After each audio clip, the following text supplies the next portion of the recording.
plataformas digitales que se han sumado a esta sexta semana del periodismo México 2023. Continuamos con las ponencias que iniciaron esta mañana con nuestros amigos moneros y hoy vamos a dar continuidad a estas conferencias y tenemos de invitado al senador Ricardo Monreal, quien nos hablará sobre temas que impactan directamente al periodismo, temas políticos de actualidad, y hoy pues le doy la bienvenida aquí al senador Ricardo Monreal, quien estará con todos ustedes. Senador, muy buenas tardes. Muchas gracias.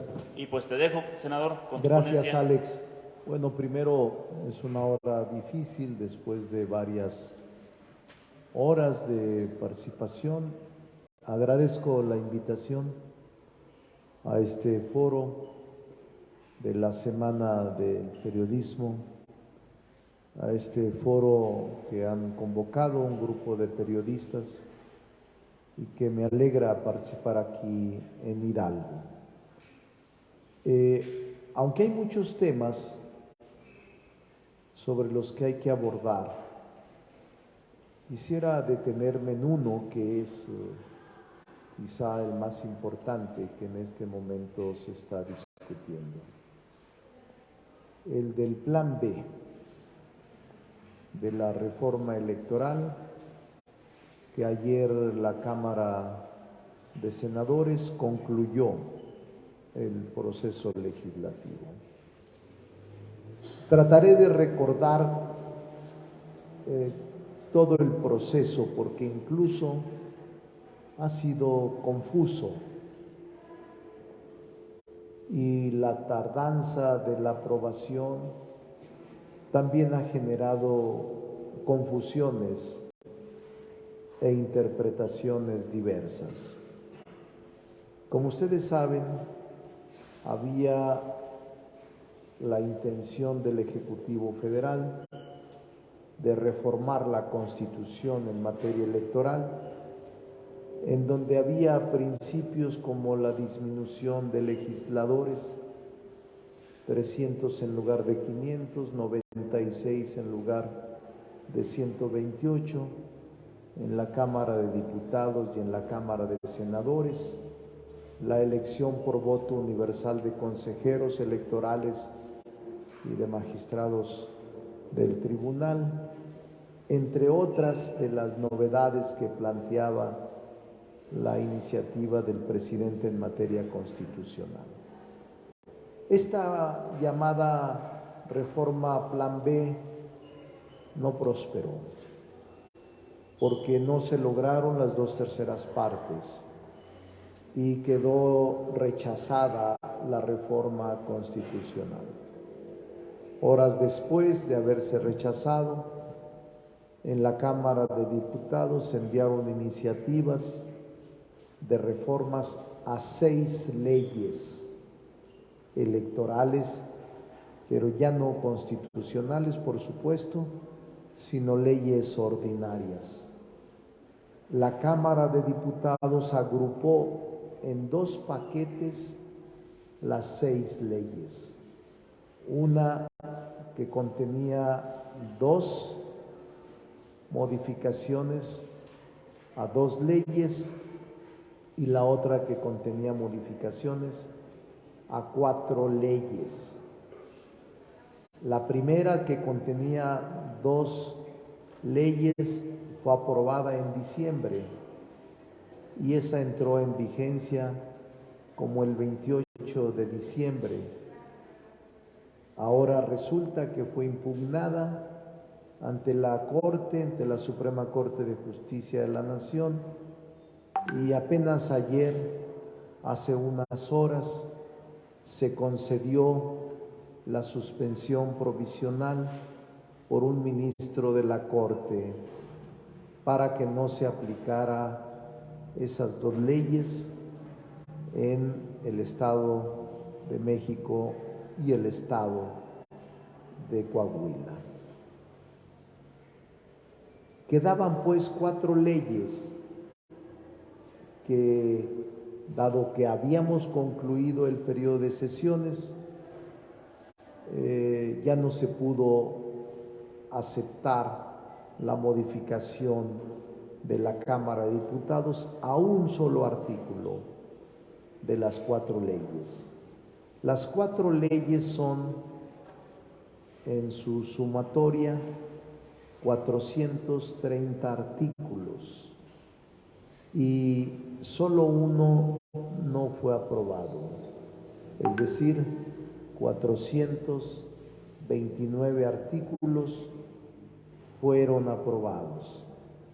Uno de ellos se excluyó, el artículo 12, el de la vida eterna.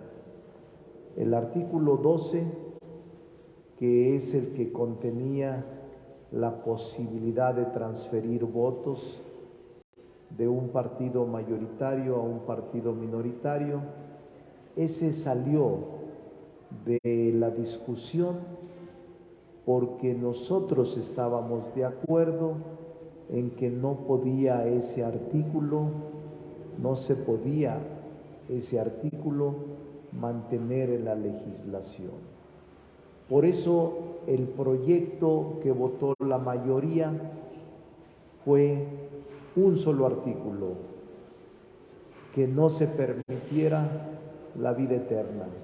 Los que en ese momento votamos en favor del proyecto presentado por las comisiones, lo votamos porque creímos conveniente que se sepultara la vida eterna, que se sepultara para siempre esta transferencia de votos que es antidemocrática y que no podía permitirse. Esa es la razón, pero el debate era solo sobre un artículo. ¿Mantienes la cláusula de la vida eterna o excluyes el debate, el artículo 12, excluyes el artículo 12, que es el de la vida eterna? Era un solo artículo el que estábamos discutiendo. Los que votamos en favor era para que se eliminara la vida eterna y no se permitiera nunca más.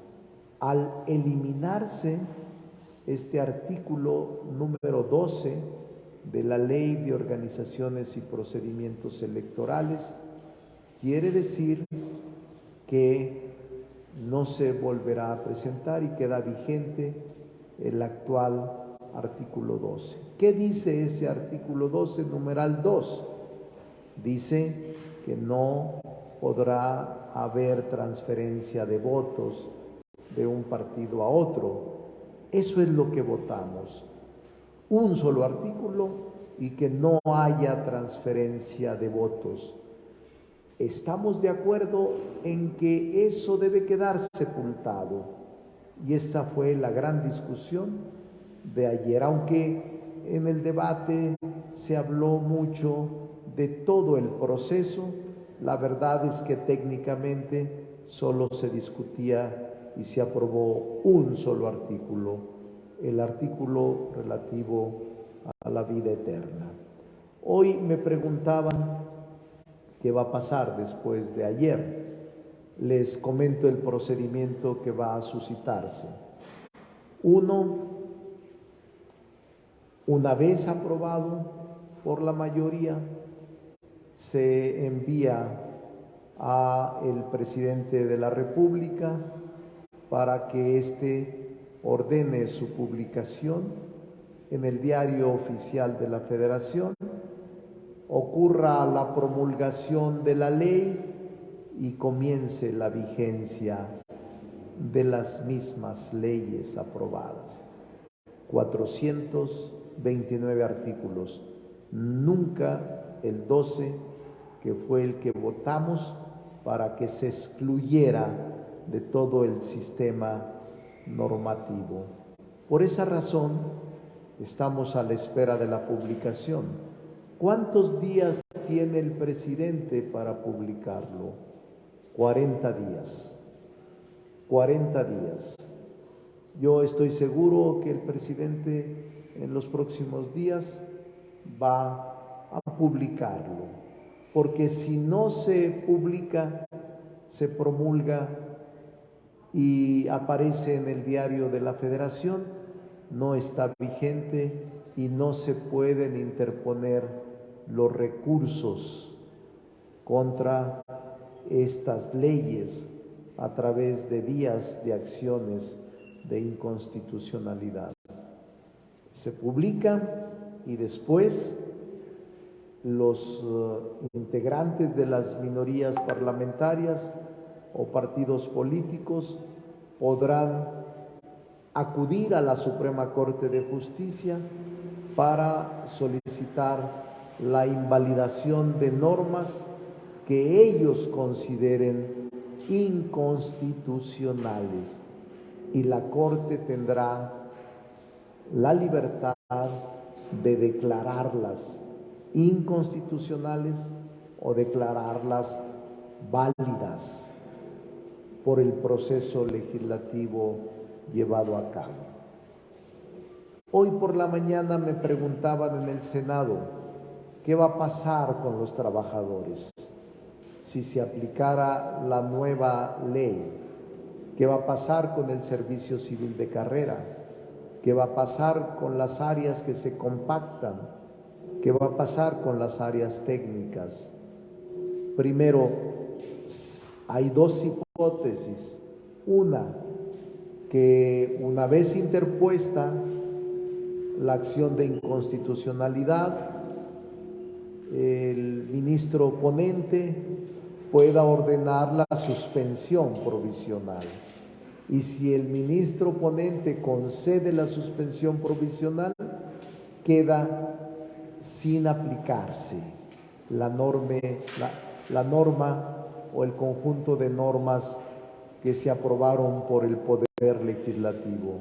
Incluso después de la suspensión provisional, pueden los ministros de la Corte otorgar la suspensión definitiva y resolver el fondo de la cuestión planteada, que es la acción de inconstitucionalidad. Cuando ya el ministro resuelva suspensión, no podrá hacer ningún movimiento ni podrá generarse ningún cambio, porque las leyes impugnadas tienen suspensión provisional. Esa es la primera hipótesis que puede surgir, pero supongamos que no ocurre esto, o que se declara válida la normatividad aprobada. El decreto de reforma electoral es de aplicación y vigencia inmediata al día siguiente de su publicación en el Diario Oficial de la Federación. No obstante, como toda norma de esta relevancia, establece una aplicación transitoria en donde mandatan al Consejo General del INE a revisar en los meses previos a abril la normatividad que deberá adecuarse para garantizar una aplicación previo el inicio del proceso electoral 2023-2024, así como identificar las medidas, adecuaciones administrativas y el costo que implicaría la reestructuración orgánica del instituto y planificar su ejecución a más tardar el 1 de agosto del 2023. A más tardar el 15 de agosto del 2023 deberá quedar instalados los órganos locales y las oficinas auxiliares de conformidad con el decreto para poder operar los procesos electorales. A la entrada de vigor del decreto, sí, dice un transitorio, cesará en funciones el secretario ejecutivo, habrá entonces un encargado del despacho y en la sesión ordinaria del mes de mayo designará a la persona titular de la Secretaría Ejecutiva para el periodo 2023-2029, que cumpla con los requisitos correspondientes. El Consejo General del Instituto emitirá los nombramientos de las titulares o los titulares de las direcciones ejecutivas conforme la reestructuración. Y a más tardar, el 30 de julio del 2023, el Instituto deberá expedir el Estatuto del Servicio Profesional Electoral Nacional con el fin de unificar sus dos sistemas, del Instituto y de los organismos públicos locales, así como emitir el reglamento único que regule el funcionamiento de su estructura orgánica y la organización y el funcionamiento de las comisiones del Consejo General y los órganos del Instituto. Este es quizá el tema que más se está comentando en los medios, en las redes y en todas partes, porque hay una preocupación genuina, una preocupación auténtica por nuestra democracia, por lo que va a suceder una vez que se publiquen estas normas jurídicas ordinarias. ¿Qué es lo que yo pienso de manera personal? Yo voté en contra de los 430 artículos. En diciembre voté en contra de los 430, incluyendo el de la cláusula de la vida eterna. Al votar en contra de estos 430 artículos, también emití un voto particular que razonaba mi voto y por qué votaría en contra. Cuando vota en contra de los 430 artículos, dije que puede haber en las normas aprobadas bloques de inconstitucionalidad, que hay normas ordinarias que rebasaban por mucho los principios y los postulados de la Constitución. Así voté en diciembre y así sostengo mi criterio ahora en febrero. La Corte tiene ahora la palabra de decidir si hubo o no violación a la Constitución al legislar por mayoría normas jurídicas aplicables en materia electoral. Lo que ayer se votó fue un solo artículo, repito, el 12, porque lo demás se había aprobado desde diciembre. El 12 nada más del Código de Procedimientos Electorales. Ese es el único artículo que se aprobó. Y los que en ese momento votamos con la mayoría era porque sí queríamos que esa cláusula de la vida eterna no se mantuviera, sino que se sepultara. ¿Qué dice la Constitución en su artículo 72? Que cuando hay doble revisión de un artículo, se saca de la discusión para poderse discutir más adelante. No se podrá discutir más adelante porque no se podrá plantear ese artículo 12 sino hasta un nuevo periodo ordinario que inicia en septiembre. Y la ley y la Constitución previenen que una vez iniciado el proceso electoral 2024 no habrá posibilidades de reformar ni la Constitución ni la ley en materia electoral. Quiere decir que queda vigente el artículo 12 actual que dice: se prohíbe la transferencia de votos de un partido a otro. Ese es el fin último que a veces la gente confunde. Pero la discusión general de todo el articulado fue precisamente desde diciembre.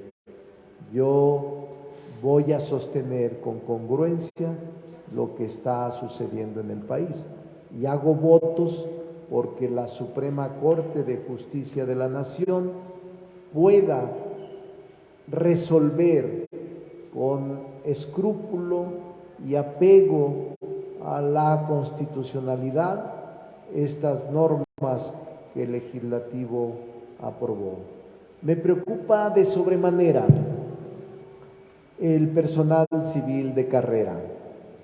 Me preocupa de sobremanera los trabajadores del instituto.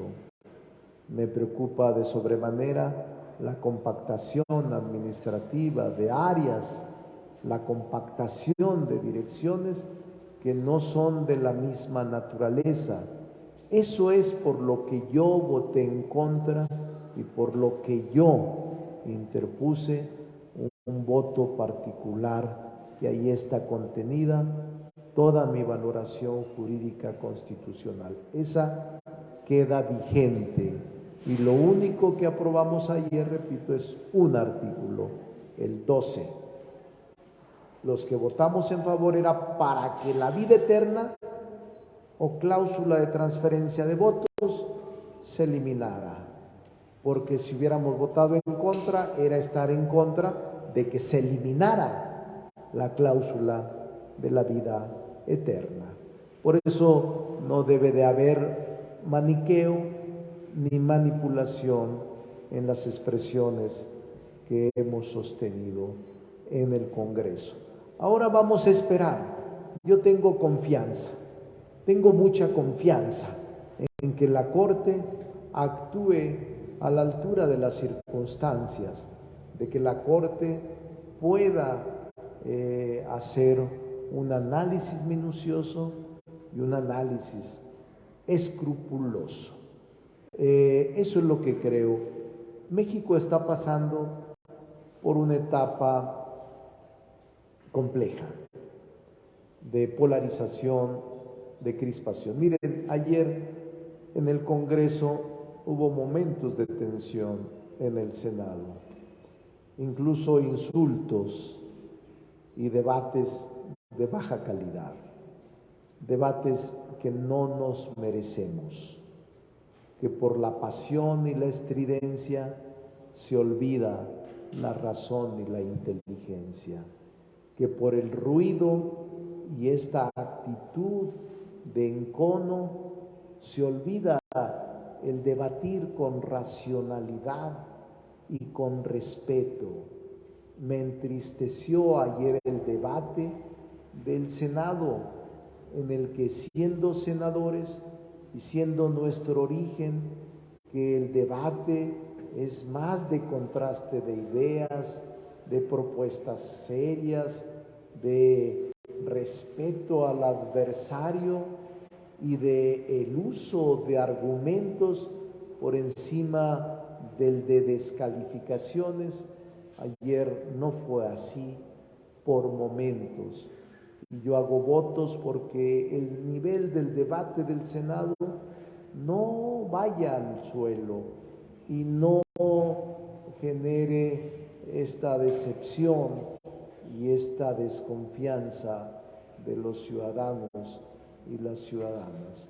Pero entiendo lo que está pasando en el país. Por eso nosotros planteamos proceso de reconciliación en México. Nosotros no estamos de acuerdo con la polarización.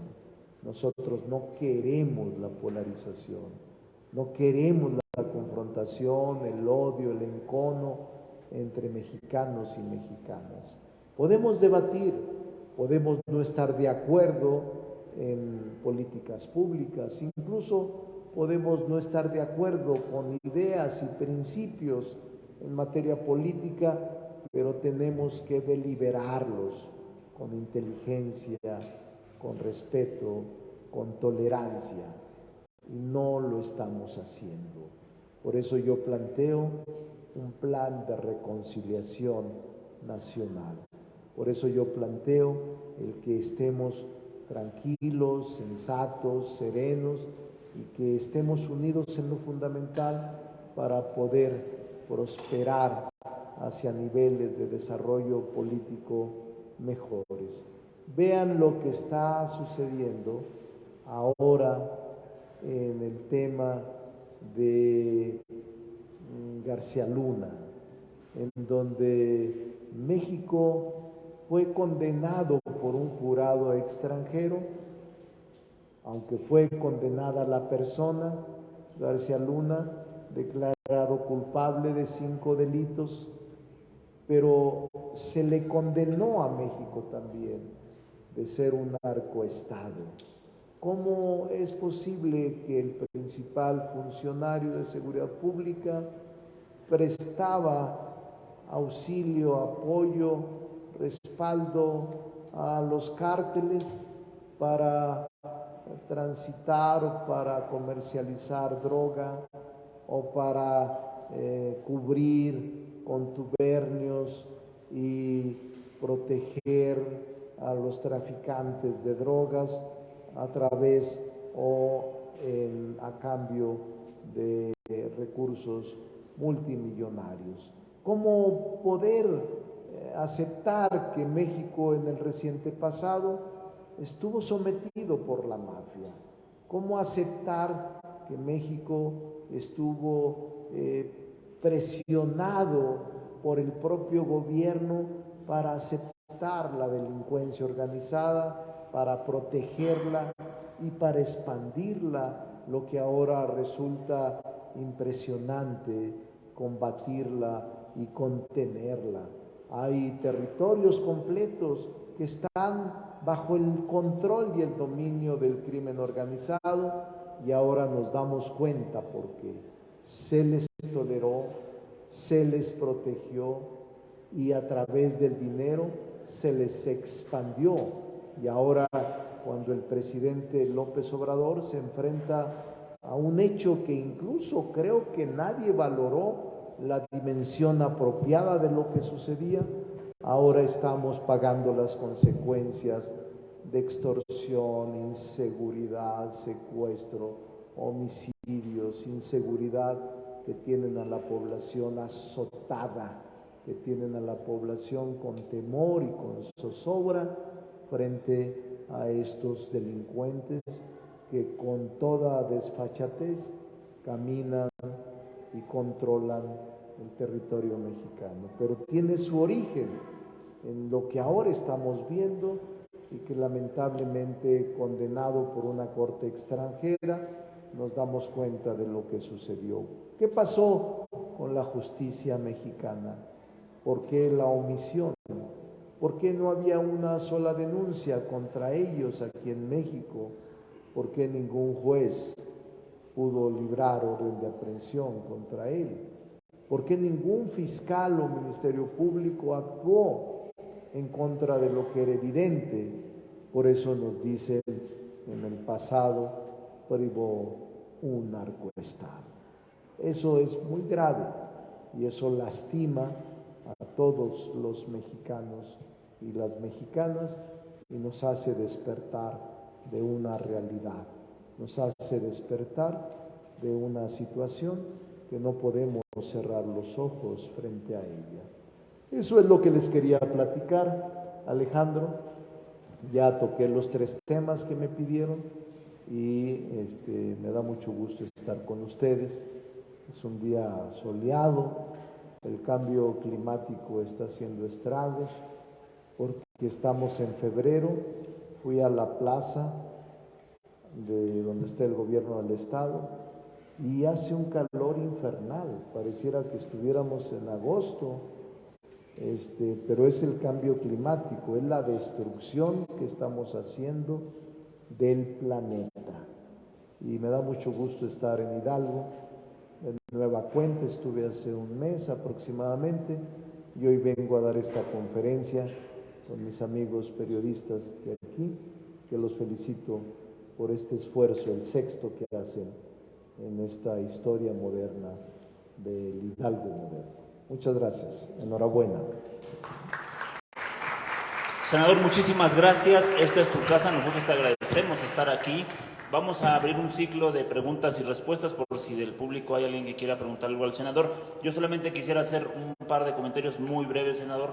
Tú referiste casos muy concretos y tienes razón. Hoy prácticamente la Suprema Corte es lo que nos queda, incluso a los periodistas, cuando sentimos que hay medidas dictatoriales que atentan no solamente contra nuestra forma de hacer trabajo, sino contra nuestros empleos. Hoy vemos que hay una medida dictatorial, aquí lo hemos tocado a lo largo de la semana, que es esta reforma a la Ley de Comunicación Social, controvertida y que afortunadamente hay un pronunciamiento al respecto. Afortunadamente, y nos da un poco de luz, que algunos gobernantes, en el caso de Hidalgo, han externado que no se puede asfixiar de esa manera la libertad de expresión, y eso nos da un poco de luz a los medios de comunicación, porque no es generalizada este sentir a través de esta ley de comunicación social. Y por el tema del narcoestado, tiene razón, senador, hay lugares donde prácticamente se ve un narcoestado y los medios de comunicación también lo siguen viviendo. Yo voy a abrir el ciclo de preguntas y respuestas por si hay alguien del público que quiera preguntar algo al senador. Levanten la mano. Adelante, Rogelio.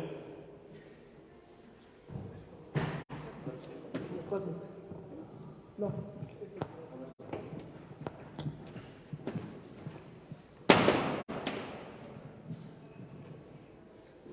Gracias, Alejandro, senador. Esta preocupación que externa Alejandro, yo creo que es muy compartida en muchísimos colegas en todos los estados, específicamente la norma que se impone del 0.2% del gasto del presupuesto anual de todas las instancias del sector público. Creo que esa es una preocupación central. La otra que han externado aquí, excepto los moneros en la mañana, es acerca de la práctica que tiene el presidente de la República en las mañaneras de señalar a personas y a medios todos los días y al otro día también. Entonces, esto nos habla de que esa polarización de la que muchísima gente está convencida que es una polarización política, no social. Bueno, la económica, dejémosla de lado. ¿Qué es lo que propone el senador Monreal en su concepción de pacificación de las relaciones del Estado con la prensa? Si puede continuar estos recortes que han sido drásticos, muy drásticos en el gasto publicitario del sector federal, pero que ya empezaron a verse también en estados y municipios, y el tipo de relación de que le llama el presidente diálogo circular, que en realidad se convierte en un discurso monotemático y unilateral, en donde la posibilidad de discrepar es muy baja. ¿Qué es lo que concibe el senador Monreal? Bueno, primero a las dos preguntas, Rogelio, y la de Alejandro. Esta ley de publicidad que estaba junto con la ley de responsabilidad, que fue la que se aprobó en diciembre, también la voté en contra, porque me parecía un exceso el control que se pretendía hacer. Por fortuna, digo por fortuna para todos ustedes y para todo el país, esa es la que se declaró en este momento suspendida por el ministro de la Corte. Esa ley de publicidad se le otorgó una suspensión provisional a las dos. Y creo que va a haber una resolución acorde para no prohibir o para no vulnerar la libertad de expresión. Estoy seguro de eso. Creo que va a enmendar al Poder Legislativo estas reformas que se aprobaron en diciembre. Yo sí creo que el estilo del presidente en la mañanera es único. Es un ejercicio que él diseñó. Realmente la actuación y la actitud del presidente es heterodoxa. Yo tengo muchos años participando en la actividad pública y es el primer presidente que veo tener mañaneras todos los días en una rendición de cuentas cotidianas. Pero a mí en lo personal no participo de celebrar la confrontación, ni con medios de comunicación, ni con periodistas, ni con empresarios, ni con ningún sector. Yo creo, yo comparto que hay problemas, pero que los podemos resolver con diálogo. Yo sí creo en el diálogo y creo que el confrontarnos y polarizarnos más nos conduce a caminos sin salida, porque no nos deja salida y porque si no hay diálogo, acuerdo y consenso, el país se enfrenta. El país le dedica muchas horas a esa energía de polarización. El país nos necesita a todos y el país necesita conciliación, necesita que estemos todos juntos en lo fundamental. ¿Quién estaría en contra de buscar medidas eficaces para la inseguridad? Todos estaríamos de acuerdo. ¿Quién estaría en contra de buscar políticas públicas en beneficio de la economía ahora que la inflación y ahora que tenemos problemas con la canasta básica tan graves? Por camino el acuerdo para lograr soluciones a los grandes retos del México moderno. Van a multiplicarse los problemas porque tenemos problemas y porque no va a ser fácil enfrentarlos si no estamos juntos para hacerlo. Esa es mi opinión. Muy bien.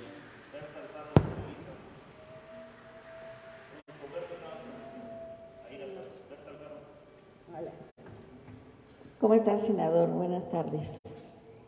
Yo quisiera preguntarle, hay un tema, bueno, que dos temas en específico con esto de García Luna, y uno es que Estados Unidos está levantando las antenas y señalando que estas resoluciones fueron del Senado están contra la democracia, por un lado, y bueno, les preocupa que esté en peligro la democracia en México, una. Y en el asunto de García Luna, pues también les preocupa que ya están pidiendo, inclusive los congresistas en Estados Unidos, pues todos los temas para ver a quién más le echan la culpa o a quién más pueden señalar.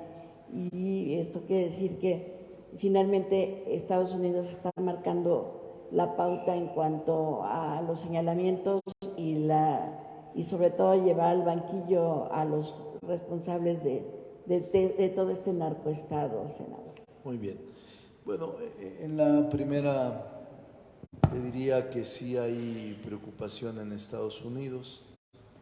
Lo han expresado parlamentarios sobre la democracia en México.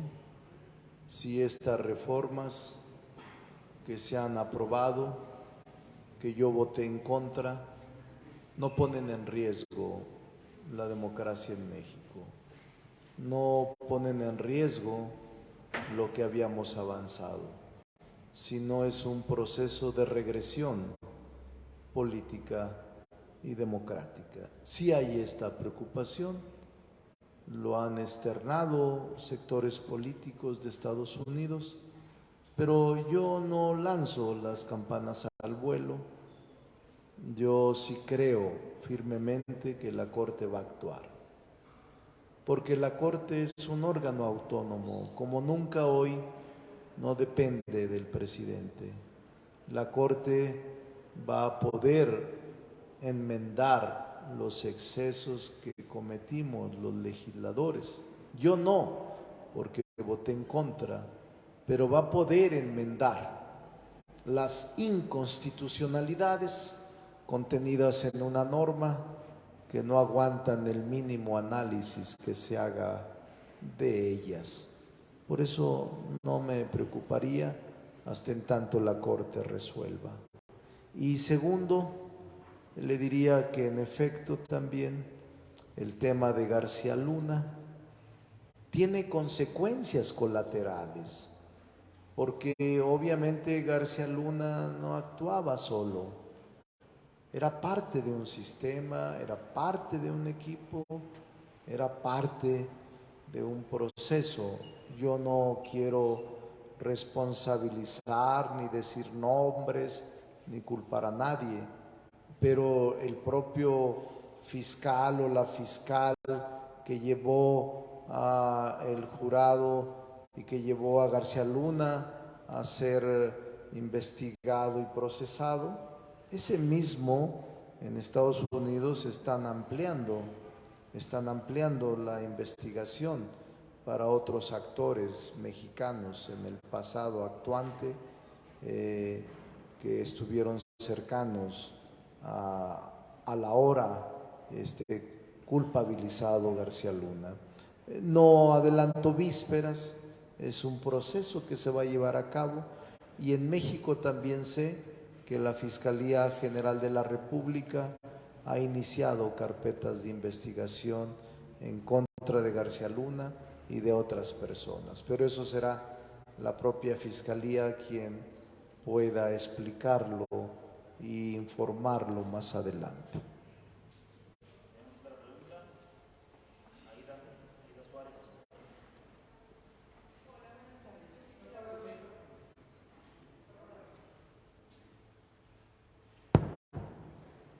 Listo. Hola, buenas tardes. Yo quisiera volver al periodismo.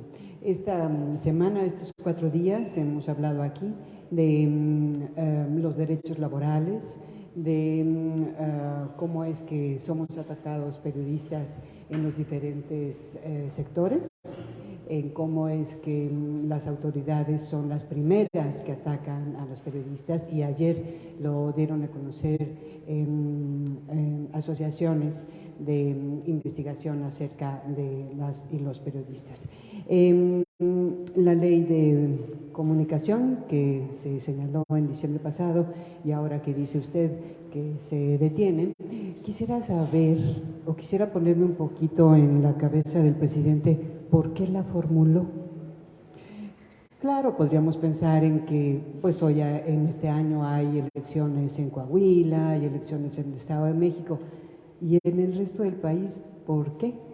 Los periodistas, las periodistas vivimos momentos de crisis caóticos por violencia, por inseguridad, pero ahora también por publicidad, que es por lo que pues tenemos un medio para vivir de ello. ¿Qué nos quita un 10% de comisión de publicidad para imprimir, para pagar el diseño, para pagar la fotografía, para pagar la contabilidad, para pagar lo que toda empresa paga, los impuestos incluso? ¿Qué piensa usted que habrá pasado por la cabeza del presidente para mandar esa ley al Congreso? Gracias. No, eso sí es muy difícil. No sé qué pensaría el presidente. Tenemos tiempo aquí. Porque no, es difícil porque yo no puedo adivinar qué estaba pensando el presidente. No sé qué tenía. ¿Pero qué supone usted? ¿Por qué? No, mire, yo creo que en el pasado sí hubo excesos, pero no todos. Yo digo, no se puede generalizar contra todos los periodistas los excesos de uno u otro. Yo viví la etapa más complicada con el presidente López Obrador. Estoy con él desde 1987 y viví épocas muy complicadas en donde el cerco mediático y la persecución eran terribles contra nosotros. Incluso después del 2006, cuando el plantón de Reforma era muy complicado. Íbamos a los pueblos y no salía nadie.